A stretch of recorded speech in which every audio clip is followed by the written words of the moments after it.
두 번째 이슈, 노벨상을 받은 행동경제학 선구자 데니얼 카너먼이 90세로 우리나라 시간으로는 28일이고요. 미국 시간으로는 27일 날 별세를 했습니다. 데니얼 카너먼이라는 이 사람은 심리학자입니다. 심리학자인데 노벨 경제학상을 받았어요. 2002년에. 뭘로 받았냐? 요 행동경제학이라는 걸 통해 가지고 받았습니다. 이 부분에 대해서 관심이 있으시면 생각에 관한 생각이라는 책을 썼거든요. 700페이지입니다. 아마 읽기가 쉽진 않을 거예요. 번역도 조금 구리거든요.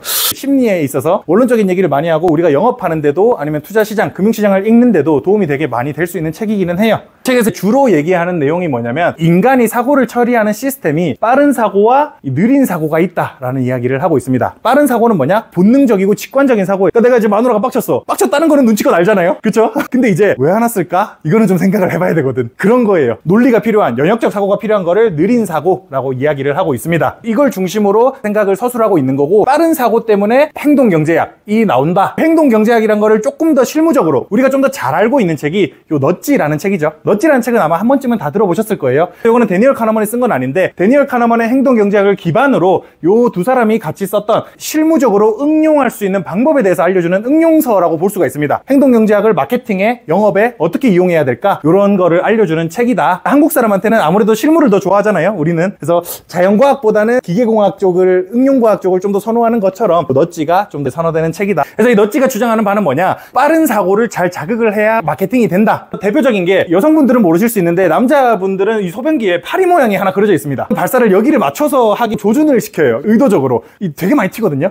특히나 이제 어르신들 많은 동네일수록 여기 되게 많이 튑니다. 근데 파리가 있으면 훨씬 덜 튀어요.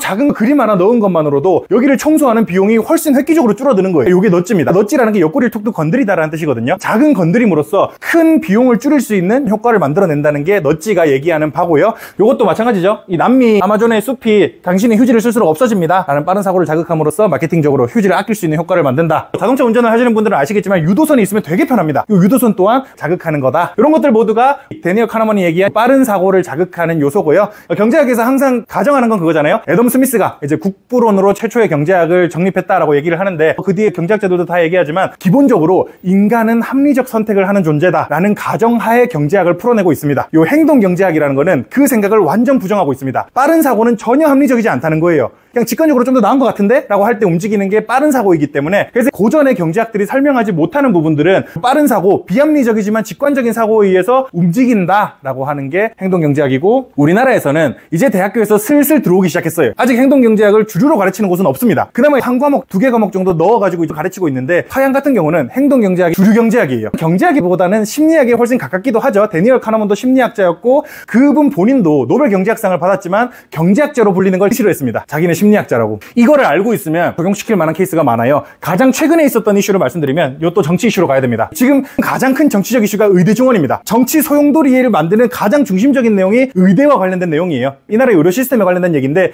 의대 증원을 처음 한다고 발표했을 때 윤석열 지지율이 2%나 올랐습니다. 이거 많이 오른 거거든요. 그러다가 오히려 더 떨어지고 있다는 거죠. 빠른 사고와 느린 사고에 입각해서 생각을 해봤을 때 올라간 거는 의대와 갈 수 있거나 의대와 관련된 모든 관계 당사자들, 입시 시장도 그렇겠죠. 우리나라 입시가 얼마나 큽니까? 그 모든 관계자들이 이때 올라간 게, 야, 의대 갈 수 있겠는데? 입시 시장이 제일 놀랐어요. 직장인 의대반 생긴 거 아세요?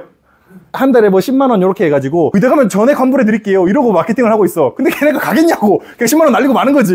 어쨌든 간에 그런 이슈가 발생을 하는 거는 빠른 사고에서 온다는 거예요. 내가 의대 갈 수도 있겠는데? 아니면 내 아들이 의대 갈 수도 있겠는데? 내 딸이 의대 갈 수도 있겠는데? 이런 생각이 나오게 되는 거죠. 근데 전국에 관심이 좀 있으신 분들은 아시겠지만 의사들 진짜 좁혀고 있거든요. 윤석열이 의사들 진짜 좁혀고 있다 보니까 야, 내가 의사 될 건데 의사를 좁힌다고? 느린 사고로 넘어가게 되는 겁니다. 지지율이 자연스럽게 떨어지는 거죠.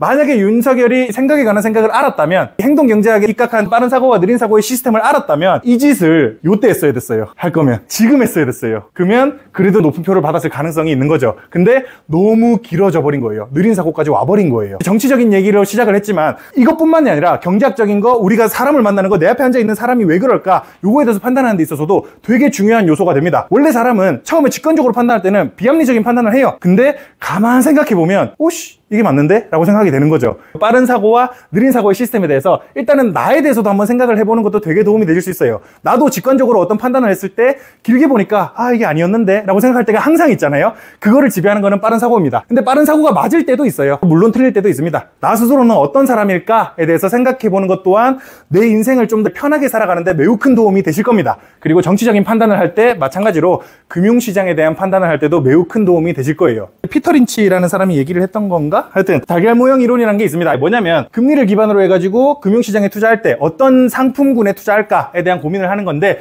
경기가 성숙해지고 금리가 정점에 되기 전에 주식을 팔고 예금을 입금해야 된다라고 얘기를 합니다. 금리 정점일 때는 예금이 제일 많이 줄 거니까요. 그리고 금리가 정점이면 유동성이 제일 축소됐을 건데 그 다음에 주가가 떨어지겠네 라고 판단을 하는 거죠. 그 다음 금리가 떨어지고 경기 침체가 옵니다. 그때 예금을 빼서 채권에다가 넣으라는 거죠. 금리가 하락하면서 채권 금리가 떨어진다는 말은 내가 가지고 있는 채권 가격이 올라간다. 그러다 보니까 채권 투자를 해야 된다. 그리고 침체가 지나고 나면 금리는 저점까지 갈 겁니다. 금리가 저점까지 가는 과정에서 부동산이 오르는 거니까 부동산 투자하고 채권을 팔아야 된다. 그리고 다시 돌아가서 주식 투자, 부동산 매도 이렇게 해야 된다라고 하는 게 달걀 모형 이론이고, 장기적으로 봤을 때 언제나 맞아왔습니다. 틀리질 않아요. 근데 지금 한번 보자고요. 나스닥입니다. 나스닥 지수를 보면 금리 정점이었던 게 요때였어요.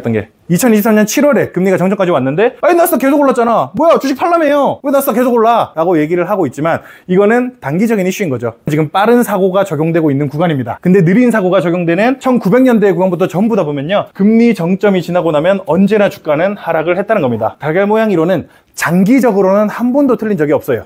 근데 단기적으로는 언제나 틀릴 수 있다는 거죠. 정리를 좀 드리자면요, 행동경제학의 창시자로서 노벨 경제학상을 받은 심리학자 데니얼 카너먼이 지난주 별세를 했습니다. 그에 져서 생각에 관한 생각을 통해 빠른 사고와 느린 사고가 있다고 주장을 했고요. 또한 인간의 본성은 이익에 대한 기대 심리보다는 손실에 대한 회피 심리를 더 크게 가짐을 피력하기도 했습니다. 10% 이득 볼 가능성보다 5% 손실 볼 가능성을 더 크게 인지한다는 거예요. 그래서 그런 심리를 기반으로 기존 경제학의 합리적 인간이라는 전제를 부정한 것이 행동경제학입니다.